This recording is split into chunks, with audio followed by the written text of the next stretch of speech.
5 अगस्त को जम्मू कश्मीर के लिए काला दिन बताने पर प्रोफेसर के खिलाफ केस दर्ज हुआ, लेकिन सुप्रीम कोर्ट ने असहमति के अधिकार को बरकरार रखते हुए कहा कि हर आलोचना अपराध नहीं होती है। अगर हर आलोचना या असहमति को अपराध की श्रेणी में रखा जाएगा तो लोकतंत्र जीवित ही नहीं रह पाएगा।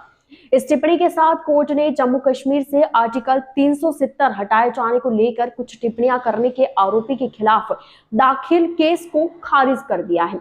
कोर्ट ने कहा कि भारत के संविधान के आर्टिकल 19(1)(a) के तहत नागरिकों को बोलने और अभिव्यक्ति की आजादी दी गई है। इस आजादी के तहत हर नागरिक को अधिकार है कि वह आर्टिकल 370 हटाए जाने को लेकर केंद्र सरकार के किसी भी फैसले की आलोचना कर सकता है। उसे ये कहने का अधिकार है कि वह सरकार के फैसले से खुश है या नहीं है। जस्टिस अभय एस ओका और उज्जवल बुयान के बेंच ने कहा कि अब समय आ गया है कि हम अपनी पुलिस को आर्टिकल 19(1)(a) में दिए गए बोलने और अभिव्यक्ति के अधिकारों के बारे में जागरूक करें और उन्हें उचित समय बनाए रखने की सीमा भी बताएं। पुलिस को हमारे संविधान में दिए गए मूल्यों के बारे में संवेदनशील बनाना चाहिए।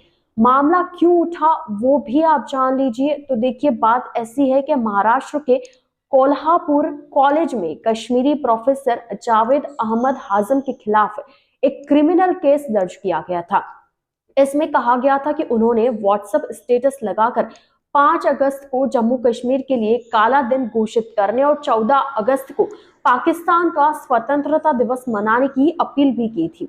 इसे लेकर कोर्ट ने कहा कि 5 अगस्त को ब्लैक डे कहना सिर्फ प्रोफेसर के विरोध और पीड़ा जताने का एक तरीका है। वहीं पाकिस्तानी लोगों को उनकी आजादी के दिन की शुभकामना देना एक सद्भावना का काम है। ऐसा नहीं कहा जा सकता है कि इससे अलग अलग धार्मिक समूहों के बीच किसी तरह की नफरत या दुर्भावना पैदा होगी। जजों ने यह भी कहा कि ऐसे मामलों में यही देखा जा सकता है कि शब्दों का कुछ कमजोर दिमाग के लोगों पर क्या असर पड़ेगा, जो हर विरोधाभासी बात में खतरा ढूंढ लेते हैं। ऐसे मामलों में देखा जाता है कि इस तरीके की अगर बात होती है तो उस पर लोगों का क्या असर पड़ता है। इसलिए इस तरीके के मामलों को ज्यादा बढ़ावा नहीं देना चाहिए। अगर कोई विरोध भी कर रहा है अपने व्हाट्सएप स्टेटस पर या सोशल मीडिया पर, तो अभिव्यक्ति की आजादी समझना चाहिए। ये केवल उनकी दुख, दर्द, पीड़ा, तकलीफ व्यक्त करने का एक तरीका हो सकता है। वैसे आपको बता दें कि हाल ही में प्रधानमंत्री नरेंद्र मोदी ने भी पाकिस्तान के नए प्राइम मिनिस्टर को बधाई दी है, जिसके बाद भी लोगों ने काफी कुछ कमेंट्स किए हैं। वहीं अब कोर्ट का इस तरीके का फैसला आया है, तो इसको लेकर आप क्या सोचते हैं, आप जरूर बताएं।